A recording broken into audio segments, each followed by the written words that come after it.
हर साल जीवित पुत्रिका व्रत अश्विन मास के कृष्ण पक्ष की अष्टमी तिथि को रखा जाता है। जीवित पुत्रिका व्रत को जीतिया और खर जीतिया व्रत के नाम से भी जानते हैं। ये त्योहार खासकर बिहार, झारखंड और उत्तर प्रदेश के कुछ हिस्सों में बड़ी श्रद्धा के साथ मनाया जाता है। महिलाएं जीवित पुत्रिका व्रत अपने पुत्र की लंबी आयु और खुशहाल जिंदगी के लिए रखती है। इस व्रत को विधि विधान से रखने पर संतान को दीर्घायु होने का आशीर्वाद प्राप्त होता है, साथ ही उनके जीवन में सुख समृद्धि आती है। हिंदू धर्म में जीवित पुत्रिका का बहुत अधिक महत्व है। इस दिन महिलाएं अपने पुत्रों की दीर्घायु और पुत्र की प्राप्ति की कामना से इस व्रत को रखती है। इस व्रत को करने से संतान से संबंधित सभी कष्ट दूर होते हैं। जीवित पुत्रिका व्रत सबसे कठिन व्रतों में से एक है। जीवित पुत्रिका व्रत 3 दिनों तक चलता है। इस व्रत की शुरुआत अश्विन मास के कृष्ण पक्ष की सप्तमी तिथि से लेकर अश्विन मास के कृष्ण पक्ष की 9वीं तिथि तक चलता है। जीवित पुत्रिका व्रत के पहले दिन महिलाएं नहाए खाए करती हैं और दूसरे दिन जीतिया का निर्जला व्रत रखा जाता है और तीसरे दिन जीतिया व्रत का पारण किया जाता है। ऐसे में जानते हैं साल 2024 में जीवित पुत्रिका व्रत कब है, साथ ही जीवित पुत्रिका व्रत की पूजा का शुभ मुहूर्त, कथा और इस व्रत के महत्व आदि के बारे में जानते हैं। माना जाता है ये व्रत छठ महापर्व की तरह कठिन है और छठ की तरह फलदायी है। जीवित पुत्रिका व्रत बिहार, झारखंड और पूर्वी उत्तर प्रदेश में ज्यादा प्रचलित है। इस वर्ष अश्विन मास की कृष्ण पक्ष की अष्टमी तिथि 24 सितंबर मंगलवार को दोपहर 12:38 पर आरंभ होगा और इस तिथि का समापन 25 सितंबर बुधवार को दोपहर 12:10 तक मान्य रहेगा। ऐसे में उदया तिथि आधार पर जीवित पुत्रिका व्रत 25 सितंबर बुधवार को रखा जाएगा। अगले दिन 26 सितंबर को रात्रि 8:10 पर व्रत पारण करना होगा। व्रत के पहले दिन को नहाई खाई के नाम से जाना जाता है, जिसका मतलब है स्नान करना और खाना। इस दिन माताएं सुबह जल्दी उठती है, स्नान करती है और एक विशेष भोजन ग्रहण करती है। ये भोजन व्रत से पहले का अंतिम भोजन माना जाता है, जो उन्हें सख्त उपवास के आने वाले दिन के लिए आवश्यक पोषण प्रदान करता है। इस दिन घर की सफाई और पूजा सामग्री की व्यवस्था करके अगले दिन की तैयारी भी शामिल होती है। इस व्रत के दूसरे दिन उपवास का मुख्य दिन होता है। माताएं कठोर उपवास रखती हैं, वह अक्सर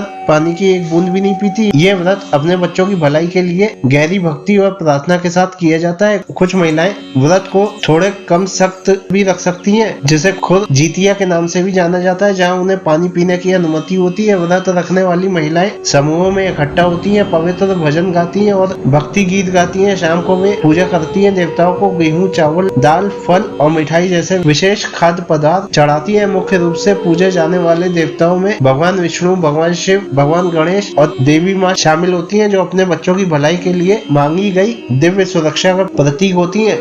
जीतिया व्रत का तीसरा दिन, जिसे व्रत पारण के नाम से भी जाना जाता है, व्रत के अंत का प्रतीक है। अष्टमी तिथि के समापन के बाद माताएं विशेष रूप से तैयार किए गए पकवान खाकर अपना व्रत तोड़ती हैं। व्रत का समापन अक्सर दूध से बने मीठे पकवान जैसे कद्दू की खीर खाकर किया जाता है। इस दिन के अनुष्ठान आध्यात्मिक, शारीरिक सहन शक्ति के अंत और खुशी उत्सव की शुरुआत का प्रतीक है। महिलाएं अक्सर पारंपरिक पोशाक पहनती है, जिसमें लाल और पीले रंग का अहम योगदान होता है। जितिया नाम एक पवित्र धागा जो आमतौर पर लाल और पीला होता है, महिलाओं की कलाई पर बांधा जाता है, जो उनके बच्चों की सुरक्षा और सौभाग्य का प्रतीक है। माना जाता है कि यह धागा बुराई को दूर करता है और उनकी संतान की सुरक्षा सुनिश्चित करता है। जीतिया व्रत करने के लिए पूजन सामग्री को इकट्ठा करना आवश्यक होता है। इस पूजन सामग्री में कुश से बनी हुई जीमूत वाहन की मूर्ति, मिट्टी से बनी हुई चील और सियारिन की मूर्ति, अक्षत, मिठाई, फल, धूप, दीप, घी, श्रृंगार की सामग्री, दूधवा की माला, इलायची, पान, सिंदूर, सरसों का तेल, फूल,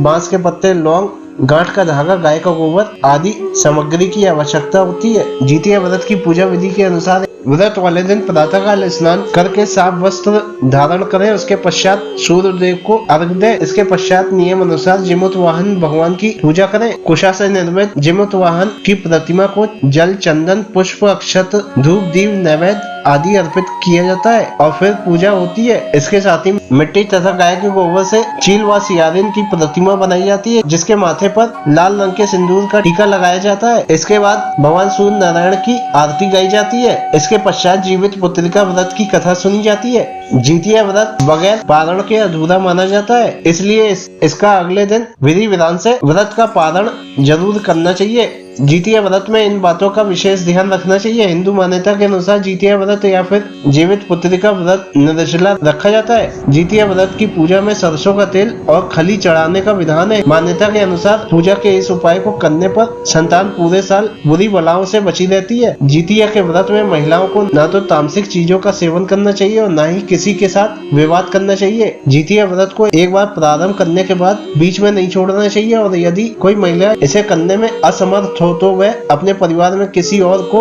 ये व्रत आगे बढ़ाने के लिए दे सकती है।